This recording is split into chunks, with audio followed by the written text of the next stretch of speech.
تو انہوں نے کھل کر کہا کہ اگر یہ الزام نہ بھی لگتا تو بھی تمہاری شادی میں سمینہ کے بیٹے سے ہی کرنے والی تھی، مگر تمہارے دل میں ماں کے لیے ذرا سی بھی ہمدردی ہے تو تمہیں یہ شادی کرنی ہی ہوگی، نہیں تو تم اپنی ماں کا مرا ہوا منہ دیکھو گی۔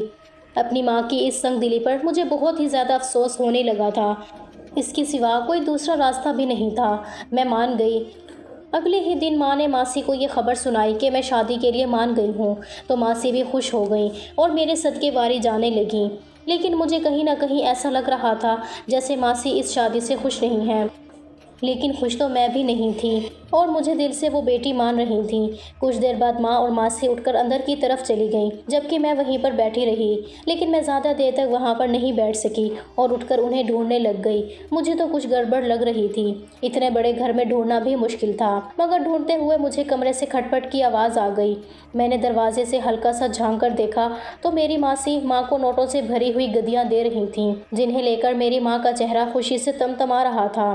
اب مجھے سمجھ آیا کہ ماسی نے میری ماں کو پیسے کا لالچ دے کر اپنے کنر بیٹے کے لیے میرا سودا کر لیا تھا اور اب میری شادی کروا رہی تھیں، مگر افسوس تو مجھے اپنی سگی ماں پر تھا جس نے میرے ساتھ اتنا بڑا دھوکہ کیا تھا۔ میں وہیں سے چپ چاپ لوٹ کر آ گئی۔ ماں میرے پاس آئی تو میں نے بھی منہ موڑ لیا۔ میں نے ماں کو کہا کہ آپ کا لالچ میں دیکھ چکی ہوں، آپ میرا سودا کر چکی ہیں۔ تب میری ماں اپنے دکھڑے سنانے شروع کرنے لگی، کہنے لگی وہ بہت ہی امیر ہے اور ہمارے پاس بچا ہی کیا ہے، ان پیسوں سے ہم گھر خریدیں گے جو ہم دونوں کا مضبوط ٹھکانہ ہوگا، اور پھر تم بھی شادی کرنے کے بعد اپنے شوہر کو اپنی مٹھی میں کر لینا اور یہ سب کچھ اپنے نام کروا لینا، بعد میں جہاں چاہے وہاں پر اپنی پسند سے شادی کر لینا۔ مجھے ماں کی باتیں سن کر بہت ہی زیادہ افسوس ہونے لگا تھا۔ میں نے صاف صاف کہا کہ یہ سب کچھ دھوکہ ہے جو آپ کر سکتی ہیں، لیکن میں نہیں۔ ماں نے مجھے جواب دیا کہ اس دنیا نے بھی ہمارے ساتھ دھوکہ ہی کیا ہے، بدلے میں ہم بھی انہیں دھوکہ واپس لوٹا رہے ہیں۔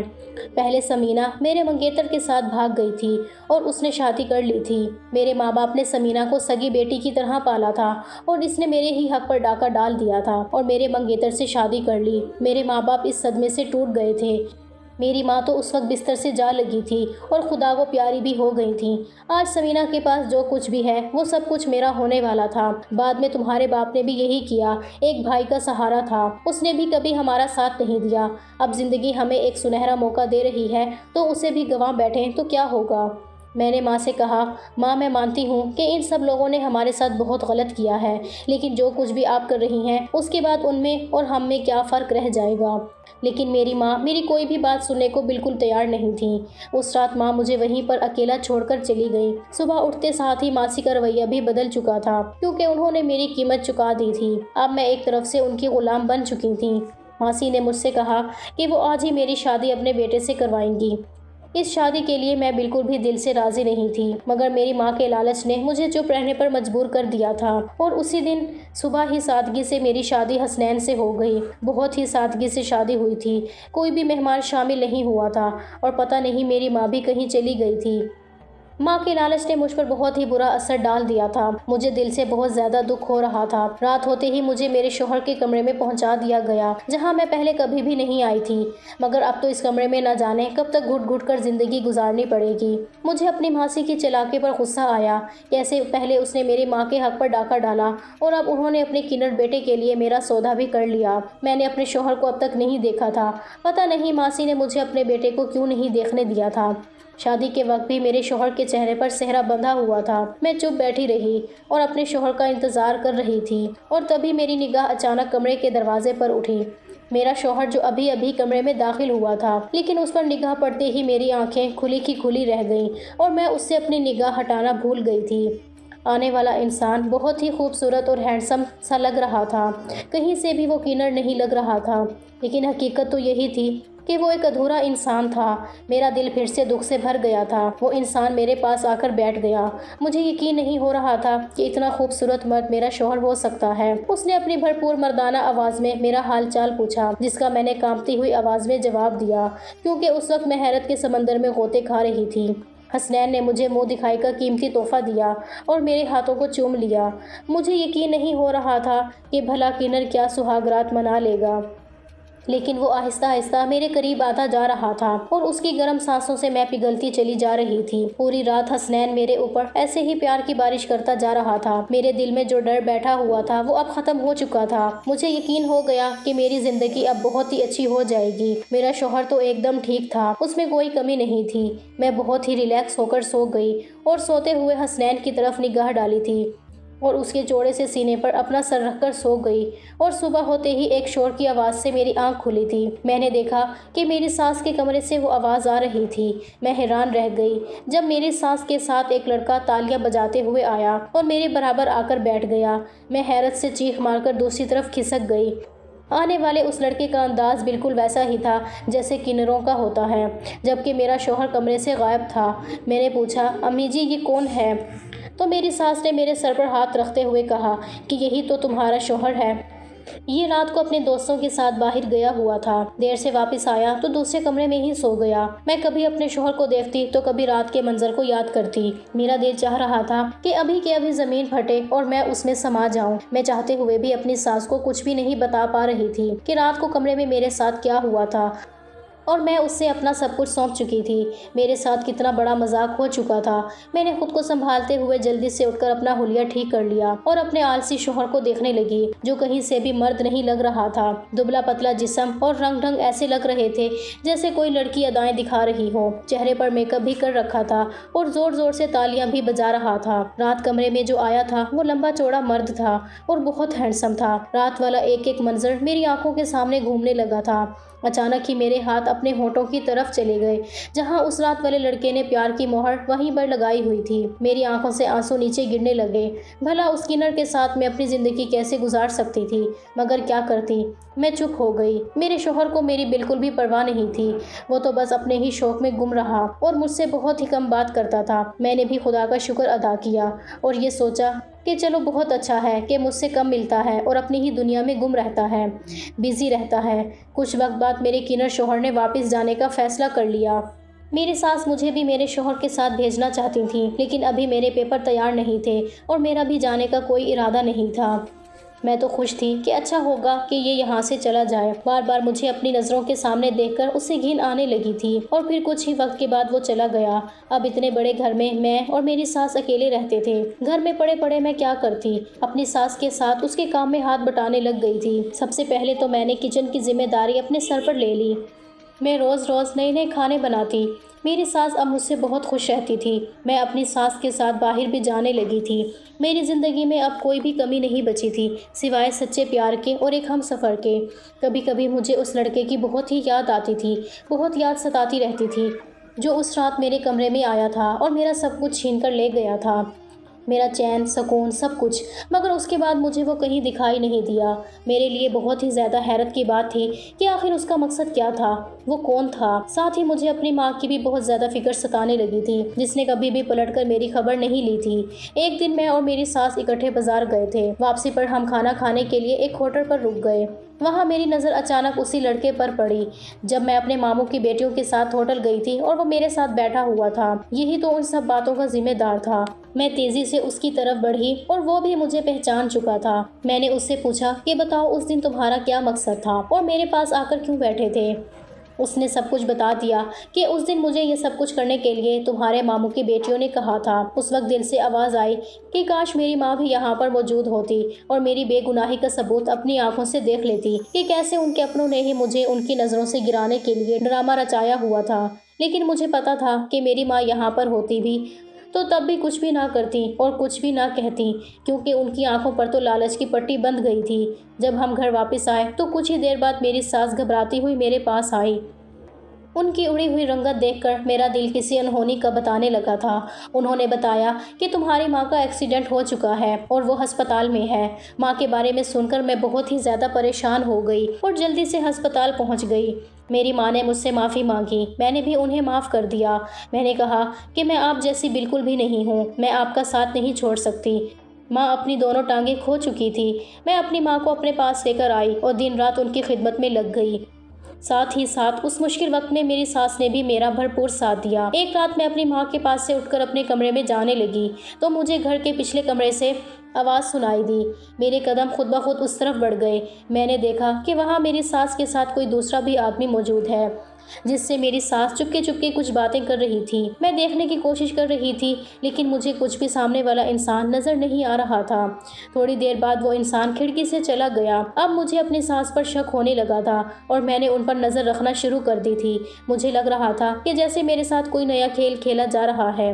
اگلے ہی دن سے میں نے اپنی ساس پر پوری نظر رکھنا شروع کر دی اور پھر اسی جگہ پر آدھی رات کو اپنی ساس کو جاتے ہوئے دیکھا تو میں بھی پیچھے پیچھے چلی گئی اور اس کمرے میں میری ساس کسی انسان کے ساتھ کھڑی باتیں کر رہی تھی اور اسی انسان پر میری نظر پڑی تو میری آنکھیں پھٹی کی پھٹی رہ گئیں۔ وہ کوئی اور نہیں بلکہ وہی وہ لڑکا تھا جو شادی کی پہلی رات میرے کمرے میں آیا تھا۔ اس کا مطلب میری ساس اس لڑکے کو پہلے سے ہی جانتی تھیں اور میرے ساتھ دھوکہ کر رہی تھیں، حالانکہ میں نے انہیں اپنی ماں جیسا سمجھا تھا اور دن رات ان کی خدمت میں لگی تھی۔ میں نے اگلے دن اپنی ماں کو سب کچھ بتا دیا۔ میری ماں کو اس سارے معاملے میں کچھ بھی پتہ نہیں تھا۔ میں نے اپنی ماں سے کہا کہ تمہارے لالچ نے ہمیں ان حالاتوں میں لا کر پھینک دیا ہے، میری زندگی برباد ہو گئی ہے۔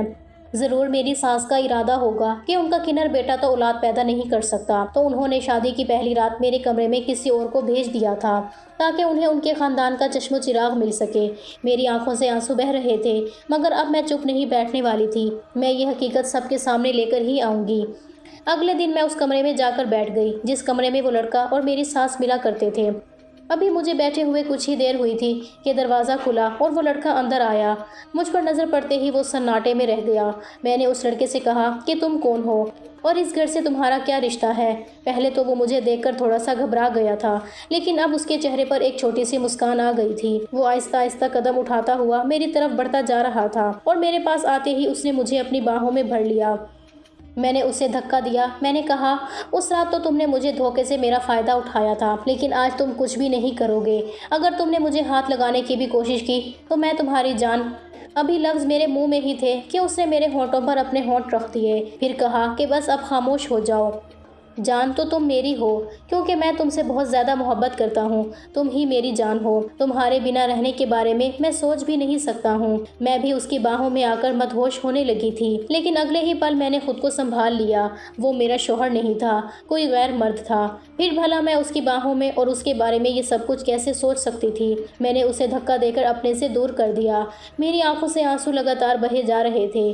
میں نے روتے ہوئے کہا کیوں میری زندگی میں چلے آئے ہو؟ کیوں میرے زخم ہرے کرتے جا رہے ہو؟ اس دن شادی کی پہلی رات آ کر تم نے مجھے نہ جانے کتنے خواب دکھائے اور میں بھی کتنی خوش تھی کہ میری زندگی کتنی خوبصورت اور حسین ہو گئی ہے، جو مجھے اتنا پیار کرنے والا اور ہینڈسم شوہر ملا ہے۔ لیکن مجھے کیا پتا تھا کہ میری زندگی تو عذاب بننے والی ہے۔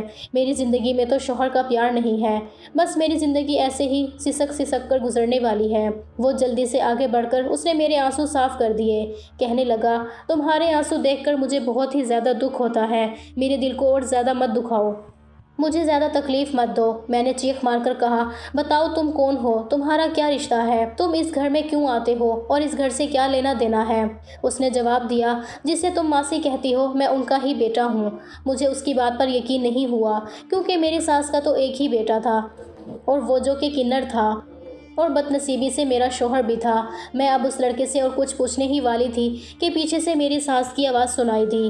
میری ساس شاید پہلے سے ہی وہاں پر موجود تھی۔ وہ کہہ رہی تھی کہ یہ میرا ہی بیٹا ہے۔ میرے پیروں تلے سے جیسے زمین نکل گئی۔